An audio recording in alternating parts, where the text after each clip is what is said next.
네, 볼 때마다 하여간 많은 생각이 나게 하는 말씀인데요. 또 한 주간 어떻게 복잡하게 사셨습니까? 네, 제가 이제 계속 인사 말씀드리죠. 어제도 한 주간도 좀 편안한 잠자리 드셨는지, 우리가 밤에 잠자리에 들 때, 또 아침에 일어날 때에 그때만이라도 아무 걱정이 없다. 그 큰 복이다. 그런 큰 복을 누리며 살았으면 좋겠고요. 지난주 중에 되게 안타까운 일이 있었잖아요. 연예인 한 명이 극단적인 선택을 해서 많은 사람들이 충격을 받았는데요. 정말 우리가 다들 좋은 일이 있기를 기대하고 또 그러기 위해서 열심히 도전하고 그렇게 살고 있지만 아무 일도 일어나지 않았다. 왜 아무 일도 일어나지 않지? 그것도 어떻게 보면 참 감사한 일이다. 그런 기다림 가운데서 나의 욕심이 아니라 하나님의 시간표를 바라보는 우리 인생이 되었으면 좋겠습니다.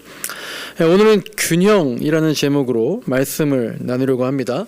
제가 이제 며칠 전에 단톡방에다가 송광신 예배 그 메시지를 올려드렸는데요. 거기에 이제 잠깐 그런 말을 언급했죠. 우리 교회 목회 비전은 뭐냐? 동행과 성숙이다. 공송과 정감이다. 거기에 균형이다. 이런 말씀을 드렸는데요. 먼저 동행이란 뭘까? 우리가 이제 2년 넘게 동행, 성숙 이런 걸 말해왔는데 동행이 뭘까 한번 다시 생각해 봤어요. 그러니까 동행하면 그냥 말뜻 그대로 함께 가는 거잖아요. 그런데 우리가 그 동행 좀 더 생각해 보면 우리가 그래서 이제 함께 가자. 그래서 주님과 동행하자. 말씀과 동행하자. 또 저와 여러분 또 서로 간의 모든 성도들이 서로 동행하자. 또 우리 교회가 있는 이 도마도 지역과 같이 동행하자. 또 우리가 살고 있는 이 시대와 동행하자. 그런 것들을 말하는데 이런 생각도 들더라고요. 동행이라는 거는 뭘까? 한 번 더 생각을 해보니까요. 동행은 속속들이 아는 것이다. 속속들이 아는 것이다. 이렇게 말할 수도 있을 것 같아요. 우리가 그냥 길을 같이 걸어간다고 해서 동행하는 게 아니잖아요. 우리가 버스를 같이 탔다고 해서 동행하는 거 아니고요. 지하철을 같이 탔다고 해서 지금 이 시대 2023년을 같이 산다고 해서 우리가 다 동행한다. 그렇게 말하지 않잖아요. 그냥 같은 공간과 시간에 있는 것이지 동행하는 건 아닌 거죠.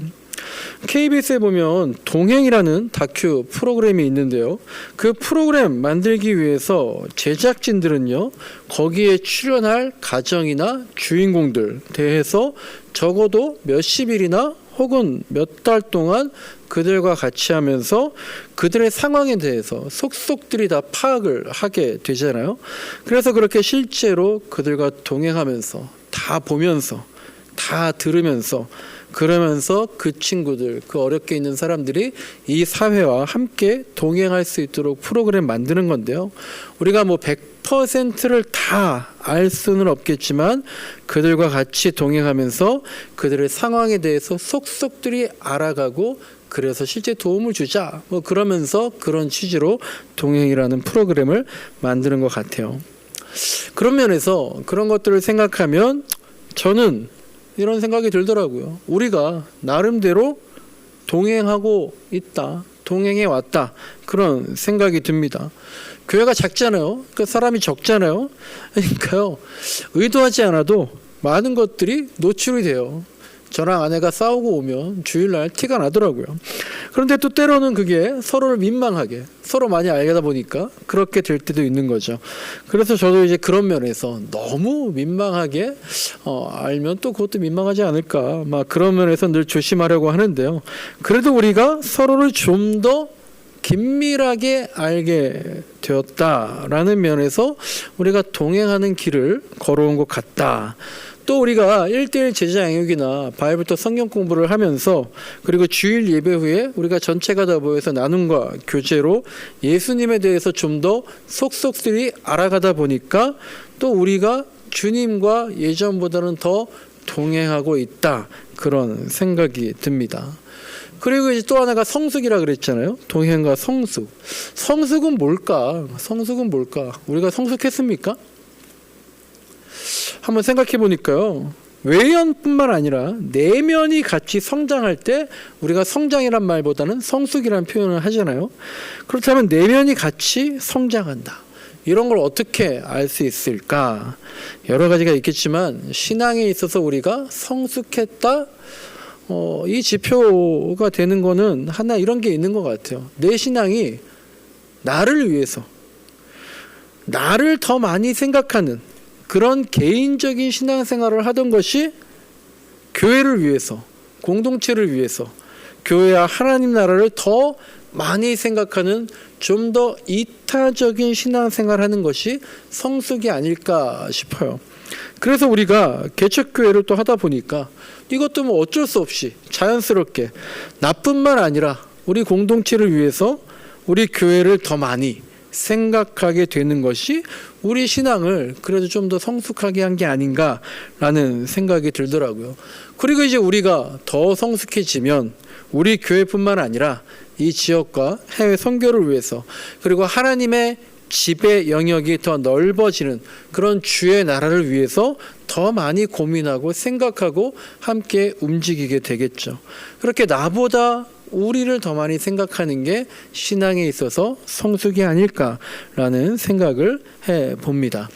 그리고 이제 교회를 개척하고 나서 한 1년 정도 있다 보니까 제가 두 가지를 더 생각하게 됐는데, 그게 공손과 정감이라는 거예요. 홈페이지는 올려있지 않지만 우리가 저번에 이제 저 포레나 아파트 전도지 만들 때에 공손과 정감, 그때부터 제가 그걸 쓰게 되었는데, 단어는 다르지만 같은 의미가 있는 것 같아요. 뭐 간단하죠. 서로에게 따뜻한 마음을 품는 것들, 그게 공손과 정감입니다. 제가 좀 공손과 정감이 있어 보이잖아요. 네, 저는 이 공손과 정감을 지난 16년 동안에 목사 생활하면서 나름대로 잘 해왔다고 생각을 했는데요. 제가 목사 한 수업한 지 16년 됐는데 공손하고 정감이 있다. 근데 개척교회를 하면서 저 역시 여러분들에게, 또한 불특정한 사람들에게, 그렇게 의도치 않게 만나는 사람들에게 더 많이 제가 노출이 되더라고요. 그러면서 제가 정말 공손과 정감이 있는 사람인가, 그런 척만 한 사람인가 라는 생각을 많이 하게 됐어요. 큰 교회에 있다 보면은요, 많은 교인이 있지만, 그리고 많은 사람들 만나지만요, 그분들 중 대부분은 그냥 인사만 하고 지나치게 돼요. 그래서 인사만 잘해도 좋은 목사라는 얘기를 들을 수가 있습니다. 그리고 큰 교회에 있다 보면은요, 갑자기 사무실에요, 목양실이라 그러죠. 목사들이 있는 사무실에 갑자기 모르는 사람들이 훅 들어오는 일도 없고요. 또 가끔 처음 보는 사람이 찾아와서 상담을 요청해도요, 무례한 사람들이 거의 없었어요. 시비를 거는 사람은 더더군다나 없었죠. 그리고 이제 한두 번 그렇게 만나면 또 더 만나서 대화할 일도 없었거든요. 그래서 누구를 만나든 우리가 그럴 때 있잖아요. 오래 만날 사람이 아니다. 한두 번 만나는 것뿐이니까 젠틀하게 응대할 수 있고 신사적으로 대화할 수 있었던 거죠. 그리고 그런 모습이 공손하구나, 목사님 정감이 있으시네요, 그렇게 인식이 될 수 있었던 거죠. 근데 개척을 하고 보니까요, 그래서 이제 불특정한 사람들, 작은 교회니까 부담 없이 찾아오는, 때로는 무례한 사람들, 그런 분들을 종종 보게 되고, 그리고 우리들 역시 주일에 이렇게 만나면요, 뭐 큰 교회에 있을 때 그냥 한두 번 인사만 하고 지나가던 그런 사이가 아니라 이제 매주마다 긴밀하게 만나다 보니까요, 저도 제가 내가 정말 공손하고 정감이 있는 사람인가, 따뜻한 마음이 있는 그런 목사가 맞나, 그런 생각이 들 때가 있더라는 거죠. 그러면서 이제 점점 제가 개척교회 하면서 참 많은 은혜를 받았는데, 그 은혜 말고 또 어떤 것도 늘었냐면 분노 게이지가, 이 분노 지수가 점점 늘어가고 있다라는 걸 느끼게 되는데, 그 분노의 감정은요, 주로 별것 아닌 것들 때문에 일어날 때가 많더라고요. 제가 이제 여러분 맨날 듣잖아요. 종종 주차 문제 가지고 얘기하는데, 어제도 이제 어떤 분이 한나절 넘게 차를 세워놓고 있더라고요. 제가 또 전화를 했죠. 아주 공손하고 정감 있게 전화를 합니다. 평일이면 괜찮은데 내일 일요일이어서 예배 때문에 그러는데 차가 혹시 빠져나가실 거냐, 이렇게 물어보고 확인차 전화를 드렸더니 그분도 역시나 오히려 굉장히 언짢아 하는 말투로, 교회에서 전화하면 모르겠어요. 약간 무시해도 된다는 생각이 있나요? 하여간 되게 기분 나쁘다는 투로 1시간 있다 뺄 거라고요. 뭐 이제 그렇게 얘기하면서 전화를 끊었어요. 그런 일이 종종 있으면 제가 익숙해질 만도 한데 오히려 점점 짜증이 나고 제가 이제 전화하거나 연락할 때 이 사람도 기분 나쁘게 얘기하겠지? 그렇게 지레짐작을 하고 이게 안 좋은 습관이 생기는 거죠. 저 역시 처음부터 나도 좀 고압적으로 얘기를 할까? 막 그런 생각이 들다가도 고작 이런 일 때문에 이런 일이 있을 때마다 맨날 이렇게 기분이 상하냐, 정말 쪼잔하다, 그런 생각이 들고 하는 거죠. 그러다가 몇 주 전에는요, 기가 막힌 일이 또 있었죠. 어떤 여자 2분이 들어오셨어요. 지나가다가 장소 공유한다는 붙여 있는 거 보고 물어보려고 들어오셨대요. 잘 오셨다고 커피 한 잔 드리고 잠시 얘기하다가 이제 잠깐 소개해 드렸죠. 원래 우리가 구청에다가 장소 공유한다고 신청했더니 근데 그때 한창 신천지도 약간 문제가 있고 해서 그런지 구청에서 종교 쪽 이 신천은 반려하더라, 제외가 되더라. 그래서 우리가 스페이스 클라우드라는 공간 대여에다가 아예 사업자 등록을 했는데 동네 분들한테는 그냥 무료로 빌려드리고 있다. 어디에서 오셨냐? 그렇게 물어봤더니 자기들도 교회를 다닌대요. 그래서 어느 교회냐 했더니 신천지라는 거예요. 제가 정말 신천지 사람들과 얘기한 거 처음이었던 것 같아요. 그분들에게 굉장히 공손하고 정감 있게 얘기를 하고 대화를 했죠. 왜 왔냐고 했더니 자기들이 무슨 모임이 있대요. 거기에 근데 교회 목사님들도 같이 모인다라는 거예요. 근데 지나가다가 여기 공간을 보고 교회인지는 몰랐다고 하더라고요. 근데 어쨌든 장소 공유라고 써 있으니까 여기서 모이면 좋겠다는 생각이 들어서 들어왔다는 거예요. 제가 어이가 없는 와중에서도 목사님들이 같이 모인다고 하니까 아니 왜 그 목사님들이 왜 같이 모여서 뭐하냐, 만나서 이런저런 얘기를 한대요. 그러면서 어떤 목사님은 신천지 10만 교육생 수료식을 축하한다고 이렇게 메모까지 해주셨다고 저한테 핸드폰을 보여주는 거예요. 그래서 제가 목사님들이 여러분들과 대화를 할 수 있을지 모르겠지만 10만 명 교육 수료를 축하했을 리가 만무하고, 그렇다면 그분이 이상한 목사님 같다, 어느 교단 어느 교회냐 그랬더니 그건 또 이제 밝힐 수가 없대요. 그때부터 제가 막 짜증이 나더라고요. 그래서 뭐 더 할 얘기 없다고 가시라고 그래서 나가시는데 그분들이 저한테 그러더라고요. 목사님 성품이 참 좋아 보이신다고 웃는 인상이 좋다고. 제가 속으로는 막 짜증이 나는데 나름대로 공손하고 정감하게 신사적이고 젠틀하게 대해줬더니 그러던가 본데 하여간 속은 부글부글 했거든요. 그런데 그렇게 내보내고 나니까 또 그런 거예요. 내가 저 사람들을 보고 왜 화가 났을까? 물론 신천지라는 작자들이 제 생각엔 교회인지 모르고 들어왔다는 게 말이 안 되는 것 같은데, 그런데 버젓이 교회로 들어와서 감히 목사한테 신천지라고 말하는 게 괘씸하기는 하지만, 그런데 그렇다고 내가 분노가 치미는 게 스스로 아직도 내 그릇이 작다는 걸 내보인 것 같아서 또 그게 또 그러더라고요. 우리가 아이들한테 화내지 않잖아요. 우리가 애들은 그래도 계속 받아주잖아요. 근데 제가 그러지 못했다라는 그런 생각이 들면서 제가 이렇게 부족하고 일관성이 없고 그렇습니다. 그러면서 이제 오늘 읽은 전도서 말씀이 생각이 났어요. 이건 제가 10월 달에 한번 설교했던 본문인데요. 15절부터 17절을 보시면요, 우리가 이해가 잘 안 갈 때가 있다고 했죠. 아니, 성경에서 너무 의롭게 살지 말라고 하고, 너무 의롭게 살다간 스스로를 망칠 수도 있다라고 하고, 또 너무 악하게 살지도 말라고 하고, 그렇다면 적당히 의롭게 적당히 악하게 그렇게 두루뭉실하게 살라는 건가? 그게 성경에서 할 말씀인가? 라는 의문이 들었던 거죠. 근데 제가 그때도 말씀드렸던 것처럼 이건 이 전도서의 저자 솔로몬의 자기 고백이라는 거예요. 마치 우리가 기도할 때 이렇게 기도할 때가 있잖아요.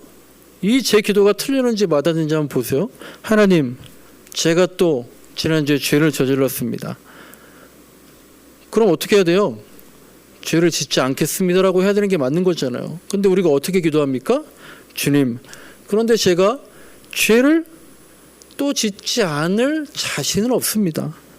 그러나 주님, 제가 지나치게 죄를 짓지 않게 해주시고, 그리고 죄를 짓고서도 죄인지 모르고 아나무인으로 살지 않게 해주소서. 이렇게 기도하고 고백하는 것과 이 전도서의 고백이 비슷하다라는 거예요. 우리가 이미 완전하지 못합니다. 15절부터 17절 말씀도요, 전도서 저자의 완전하지 못한 전도서 저자의 자기 고백인 거고요. 그 고백이라는 건요, 100% 맞다라는 정답을 말하는 걸 가지고 우리가 고백이라고 하지 않잖아요. 현실적인 선택을, 현실적인 심정을 얘기하는 게 고백인 거거든요. 실제로 그렇잖아요. 20절에 나와 있는 것처럼 좋은 일만 하고 잘못을 전혀 저지르지 않는 의인은 이 세상에 한 명도 없는 거예요. 그런데 그럼에도 불구하고 내가 이 전도서 저자처럼 지혜를 달라고, 그런 것처럼 너무 의롭게 살려고 하고 너무 슬기롭게 살려고 하면 100% 내가 의인이 될 수 있지 않을까? 그렇게 착각하고 살면 오늘 본문 16절의 마지막에 나오는 것처럼 어떻게 된다는 거예요? 스스로 망칠 수 있다는 겁니다. 할 수도 없는 완벽한 의로움을 붙잡고 나는 왜 이 모양인가? 내가 왜 그랬지? 머리를 붙잡고 고민하다가 스스로 망가진다라는 거예요. 그럴 필요가 없더라라는 겁니다. 그래서 21절부터를 보면은요, 남들이 하는 말에, 남들이 보는 시선에 신경 쓰지 말라는 거예요. 제가 앞부분에 계속해서 동행과 성숙, 공손과 정감을 말씀드렸습니다. 그래서 동행하고 성숙하는, 공감이 있고 정감이 있는 그런 신앙생활을 하자, 그런 교회로 만들어가자, 좋은 겁니다. 하지만 100% 그렇게 될 수 없다라는 거예요. 그리고 그런 가치들에 대해서 완벽하게 실천하려고 하다가, 즉 우리 교회가 완전히 그렇게 돼야 해, 그런 욕심을 갖다가는 16절 마지막 말씀처럼 자괴감과 자책으로 인해서 스스로 망쳐지고 스스로 무너지고 그렇게 허무해질 수 있다. 이것을 우리가 인정해야 합니다. 그리고 우리가 너무 악하지만 않으면 제 명을 다 살 수 있다라는 거예요. 17절에 있는 말씀처럼 너무 악하게 살면, 너무 어리석게 살면 그것이 결국 죽음을 자초하는 거란 얘기예요. 우리가 그런 말 할 때가 있잖아요. 야, 너 왜 자꾸 스스로 명을 재촉하냐? 그만해라. 막 그런 때 있잖아요. 어느 정도 악하더라도 어느 정도에서 멈추고 어느 정도까지만 하면 다들 이해합니다. 그런데 너무 악하고 너무 어리석게 굴면, 그것을 스스로 그만두지 못하면 멈추게 할 수밖에 없는 거예요. 내려오게 할 수밖에 없는 거예요. 끌어내릴 수밖에 없는 거예요. 그러니까 17절 마지막 말씀처럼 왜 제 명도 다 못 채우고 죽으려고 그렇게 덤벼드느냐라는 겁니다. 어느 정도 악한 것, 어느 정도 어리석은 것, 거기까지는요 누구나 다 이해하잖아요. 제가 나쁜 말을 하고 제가 슬기롭지 못해도 어느 정도까지는 여러분이 어떻게 생각하세요? 아유, 목사님도 사람인데 이해합니다. 그러잖아요. 그런데 점점 더 극악해지고 점점 더 포악해지고 그러면 안 된다라는 거예요. 그러면 못 봐준다라는 거예요. 그게 바로 17절에 있는 너무 악해지지 마라, 너무 어리석지 말아라, 이 말씀의 의미인 겁니다. 그러니까 저도 이 말씀에 의지해서, 솔로몬의 현실적인 고백에 의지해서 위로를 받을 수가 있는 거예요. 내가 공손과 정감에 너무 집착할 필요가 없다라는 겁니다. 너무 공손과 정감, 내가 얘기했으니까 나라도 열심히 다 완전하게 지켜야지, 결국은 자책감만 들어서 스스로를 망치게 한다라는 거죠.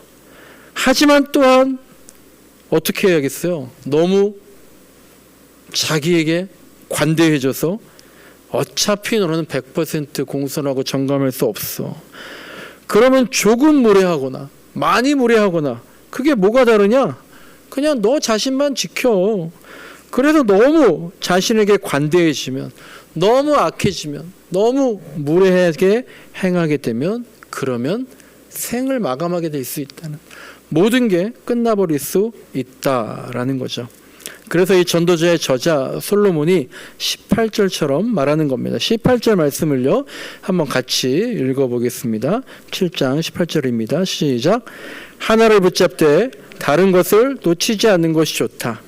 하나님을 두려워하는 사람은 극단을 피한다. 아멘. 하나를 붙잡되, 의로움을 붙잡되 뭘 생각하라는 겁니까? 의로움을 붙잡되 의인이 될 수 없다라는 것을 놓치지 말라는 거예요. 하나님을 두려워하라는 겁니다. 내가 할 수 있다는 욕심 버리고, 나는 의인이 될 수 있다는 자만을 버리고, 하나님이 어떻게 보실까, 이걸 두려워하라는 겁니다. 그렇게 하나님을 두려워하면 내가 의인이 될 수 있다는 극단, 혹은 어차피 죄인이니까 다 똑같아, 악해도 괜찮아 라고 하는 극단, 그 양극단을 피할 수 있다라는 겁니다. 저는 이것이 균형이라고 생각해요. 제가 일전에 한번 균형에 대해 말씀드리면서, 우리가 균형을 얘기하는 건요 실제로 평평하게 균형이 잡혀 있을 때 말하는 게 아니라, 보통 균형이 안 잡혀 있을 때 균형을 얘기해요. 한쪽으로 치우쳐져 있고 한쪽으로 내려가 있고, 그렇게 균형이 잡혀 있지 않을 때 우리가 종종 균형을 언급하죠. 그러면서 제가 이런 말씀을 드렸죠. 균형을 맞추려면 내려간 한쪽을 끌어올려야 된다. 올라간 한쪽을 끌어내려야 한다는 거예요. 균형은요 하나를 선택해서 더 많은 힘을 줘야지 잡을 수 있는 게 균형이다라고 말씀을 드렸어요. 오늘 본문 18절에서요 극단을 피하라고 했습니다. 그래야 스스로를 망치지 않고 미치지 않을 수 있고, 그래야 제명을 살 수 있다는 겁니다.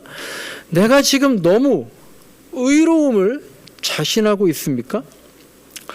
우리가 그럴 리 없겠지만, 혹시라도 동행과 성숙을, 공성과 정감을 정말 완벽하게 다 할 수 있다고, 다 지켜내고 싶다고, 그런 자신을 지나치게 갖는 것이 바로 극단에 처해서 균형에 잡혀 있지 않은 상황이 되는 거예요. 반면에 또한 아까 말씀드린 것처럼 그걸 어떻게 다 지키냐, 의로운 사람 없다며, 어차피 다 잘못 저지른다며, 조금 잘못하나 많이 잘못하나 그게 그거 아니야? 도찐 개찐 아니야? 그러면 괜히 절제하고 신경 써가면서 의로울 필요가 있겠어? 그냥 내키는 대로 지금까지 살아온 대로 사는 거지 뭐 라고 생각하는 것 역시 또 하나의 극단에 처해 있는, 균형이 잡혀 있지 않는 그런 상황인 거죠. 이렇게 극단으로 치우쳐 있다면 그거를 내려주고 올려줘서 하나님을 두려워하는 거, 그게 바로 균형이다. 하나님을 두려워하면서 균형을 맞춰야 한다라는 거예요. 21절에 나와 있는 것처럼요, 남들의 말과 시선을 두려워하면 극단으로 가서 균형이 깨지게 될 가능성이 높다라는 겁니다. 말씀을 정리합니다. 29절 보시면요, 솔로몬이 유일하게 깨달은 사물의 이치가 하나 있다는데요, 그게 뭐냐 하면, 하나님은 우리를 평범하고 단순하게 만드셨는데 우리가 우리 자신을 복잡하게 만들었다라는 거예요. 동행과 성숙, 또 뭐 사실 너무 간단한 건데 제가 이런저런 말씀드리면서 오히려 복잡하게 만든 것일 수도 있는 거죠. 사실 그렇게 굳이 설명 안 해도 우리가 동행이 뭐고 성숙이 뭔지 여러분들 다 압니다. 공성과 정감도 마찬가지죠. 제가 괜히 머리를 굴려가면서 복잡하게 말한 것일 수도 있어요. 우리가 그저 하나님의 눈치를 보면서 그 안에서 균형을 맞추면 된다라는 거예요. 그리고 하나님은요, 제가 영상에서도 말씀드렸지만 이게 정말 중요한 것 같아요. 하나님은 늘 우리에게 계획되지 않은, 계획하지 않은, 예상하지 못한, 기대하지 못한 그런 균형을 맞출 것을 요구하시는 거예요. 그런 예기치 않은 상황을 저같이 나름대로 계획적으로 살려는 사람들은 굉장히 싫어합니다. 그런 예기치 않은 상황을 우리가 또 뭐라 그래요? 변수라고 합니다. 상황은 하나님이 만드시는 건데요. 우리는 그것을 예상치 못한 변수라고 하면서 착각하는 거예요. 하지만 하나님의 변수는 틀에 박힌 계획에 빠져있는 우리들에게 오히려 하나님의 변수는요, 좋은 선물이 될 수 있다는 거예요. 우리가 항상 사용하는 것 중에 포스트잇이라는 게 있잖아요. 그게 어떻게 개발됐습니까?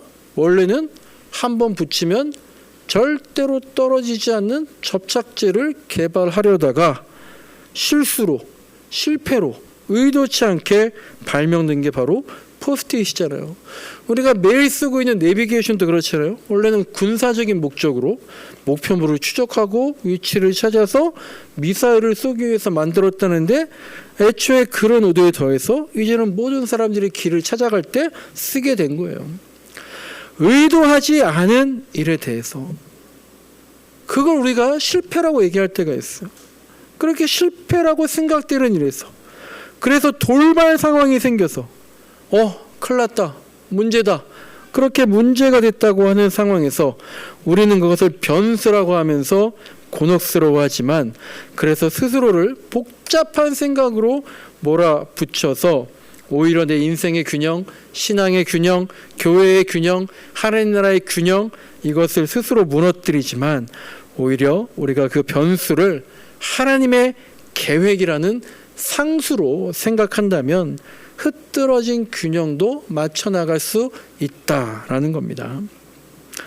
이제 2024년인데요. 우리가 균형 잡힌 교회, 균형 잡힌 그리스도인, 균형 잡힌 나를 만들어서 스스로 망쳐서 무너뜨리지 말고, 스스로 제 명을 단축시키지도 말고, 우리가 의도하지 않은 의외의 상황들, 하지만 하나님의 계획 안에서 주님과 함께 새로운 도전을 해 나가는 저와 여러분 되시길 간절히 소망합니다.